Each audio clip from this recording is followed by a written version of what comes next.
Coming up in the news, the government launching an incentive program to encourage more Bahamians to get vaccinated. Also, it's the end of an era as another major stakeholder appeals for the International Bazaar to be demolished. And a man charged in connection with the November 4th murder outside a club in 8 Mile Rock. The Bahamas Tonight, the Northern Edition, starts now. This is the Bahamas Tonight, Northern Edition.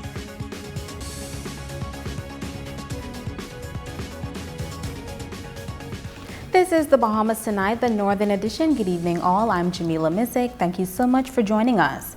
Topping the news, it's been 3 days now since that devastating fire that gutted the International Bazaar. Some call it the end of an era as the bazaar that has been abandoned for more than a decade is now in ruin. Another major stakeholder visiting the site today to assess the damage. He says he is hoping that the fire will ignite a level of interest among the remaining partners to chart the way forward for the property. Ramiko Knowles has more. As president of the Hotel Union, the second largest leaseholders in the International Bazaar, Darren Woods was shocked to see the damage left behind in the wake of the massive blaze. The first fire, when we got the first report, they were saying it was out front. And so it didn't affect us initially, or what we were told. And then, of course, after the second fire, it was said that we were more affected. But you can imagine, even the state is in before then, you can imagine my dismay when I got here and shock to see that it was actually the entire portion of the back section. And I actually met someone taking down the last set of copper of the building this morning when I came. But the question on everyone's mind is what is going to happen now? The initial next step would have to be to get with the other persons who have whatever percentage in it and see collectively what can be done. Because you can imagine this wouldn't be something for an individual person to try to deal with. And then, of course, whatever the legal ramifications are in terms of protecting whatever is left. Some Grand Bahamians are calling for the International Bazaar to be torn down, and he agrees. Well, I mean, what's left to be done? In all honesty, what is left to be done? I remember, again, I think it might have been as early as maybe 2 or 3 years ago, there was an interest in acquiring the entire place. But of course, with having multiple owners, we couldn't come to a meeting or an agreement of the minds. Wood says the Hotel Union owns 20% of the International Bazaar. He says now that it is completely destroyed, an agreement can be reached by all stakeholders. I believe so. Because I mean, I had a good laugh. I saw a sign over there say building for sale. Over on the side when I walked in. I actually had to send it back to my colleagues in Nassau. I said, where was this enthusiasm a couple of years ago? To do something, not necessarily at the time to sell, but to do something. We are limited because most of our places in here were closed. And so we did what we could to kind of keep it secured. But of course, time takes a toll on that. He notes that it is an eyesore and adds that he would like to see that changed as soon as possible. Ramiko Knowles, ZNS Network News. In other news, Thursday, January 27, 2022 is the date set for local government elections throughout Grants, Bahamas and the Family Islands. During the weekly Office of the Prime Minister's press briefing held today in the nation's capital, the minister responsible for local government, Clay Sweeting, advising that thousands of residents across the Family Islands will have an opportunity to vote. Local government plays an instrumental role in the overall governance of our country. The elected persons are responsible for making wise decisions on everyday matters that will add to the improvement of the quality of life of their citizenry. They are to ensure that they utilize their resources, including manpower, efficiently and effectively, that they are accountable for all public finances allotted to them, and that they manage funds to the best of their abilities. This administration wants to empower local government to lead our communities into a new day. In our blueprint for change, this administration has committed itself to promoting and implementing development policies and strategies to encourage inclusiveness and Family Island development. We will further decentralize decision-making and put power in the hands of communities through local government. Minister Wayne Munro, who has oversight for parliamentary registration, says registration will close out on December 28th.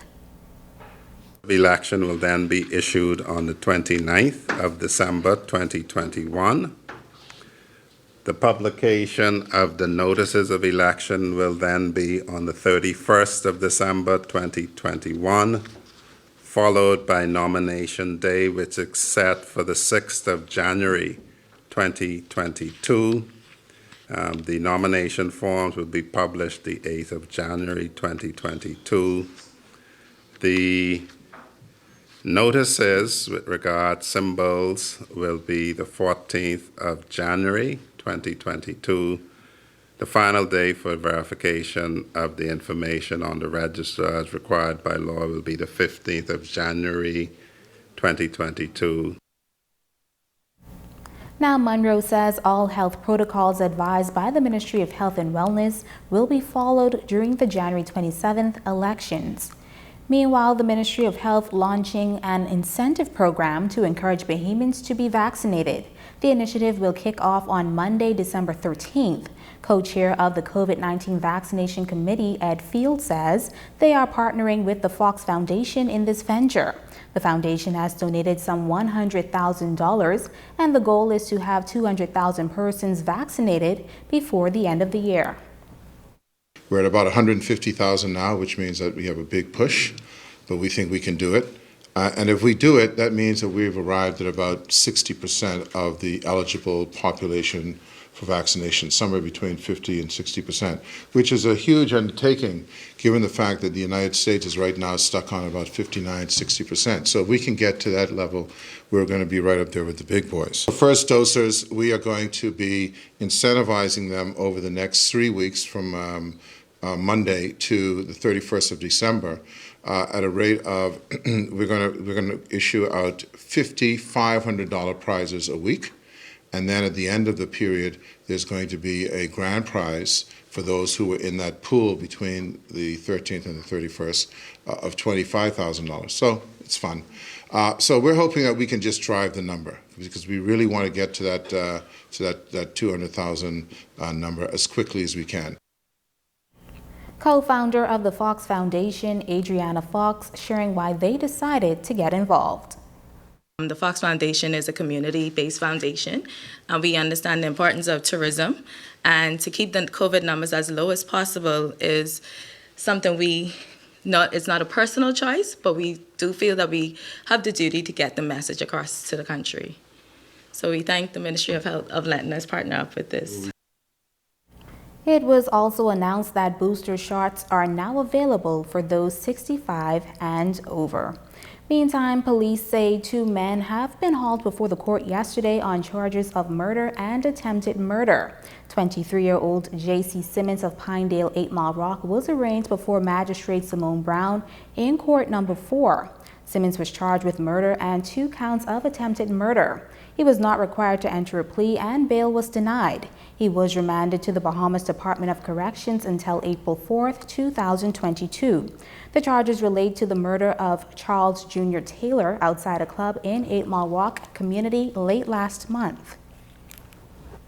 Meantime, police say 28-year-old Elpidio Thompson also arraigned before the magistrate court in Simone Brown Court number 4 on the charge of abetment to murder. He was not required to enter a plea and bail was denied. Thompson was remanded to the Bahamas Department of Corrections until April 4, 2022.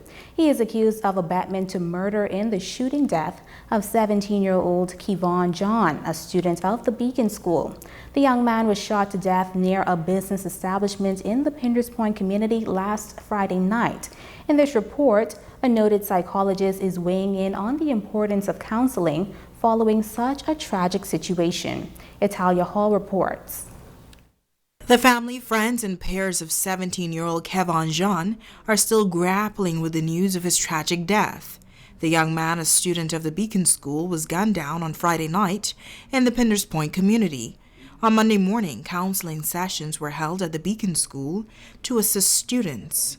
Psychologist Dr. Pamela Mills says those sessions are important, as students are students first, and they all go through the same type of emotional trauma that any other individual would.